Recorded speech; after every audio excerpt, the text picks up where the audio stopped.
ζωής και ευχόμαστε ότι αυτά τα χρόνια να είναι ακόμα 100. Να υπάρξει η Νέα Σαλαμίνα ακόμα 100 χρόνια. Η Νέα Σαλαμίνα ιδρύθηκε σε πολύ δύσκολους καιρούς, κόντρα στο κατεστημένο, αλλά κατάφερε να επιβιώσει. Κατάφερε να πέσει πολλές φορές, αλλά μπόρεσε να ξανασταθεί στα πόδια της και αυτό θα κάνει. Η Νέα Σαλαμίνα δεν θα υποκύψει ποτέ.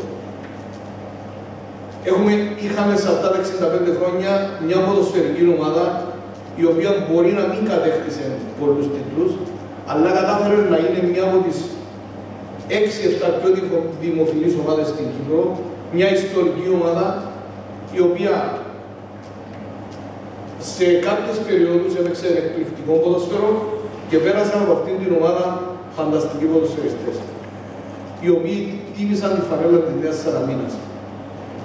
Πάρα πολλές φορές μπορούσαμε να έχουμε πολύ καλύτερα αποτελέσματα, αλλά η καταδίωξη την οποία είχε αυτό το σωματείο ήταν τέτοια που δεν μας επέτρεψε να έχουμε ακόμα περισσότερους τίτλους. Τώρα τι να πω για την πεδόσφαιρα.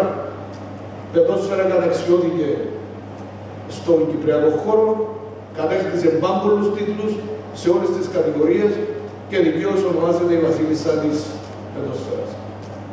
Κατά καιρούς είχαμε τμήματα φούτσαλ, επιτραπέζιας αντισφαίρησης, κλασικού αθλητισμού που μέχρι το 1974 είχαμε μια πάρα πολύ καλή ομάδα και διατηρούμε ακόμα και σήμερα το τμήμα της Άρσης Βαρών.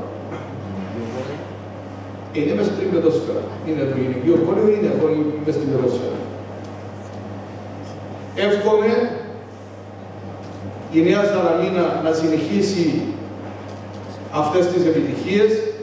Πολύ σύντομα να είμαστε στην πόλη μας, στην αγαπημένη Αμμόχωστο και να δοξαστούμε εκεί όπως δοξάστηκε η Νέα Σαλαμίνα σε αυτά τα δύσκολα χρόνια τα οποία για μένα είναι δόξα. Το ότι υπάρχει η Νέα Σαλαμίνα σε αυτά τα 65 χρόνια για μας είναι δόξα. Ευχαριστώ πολύ.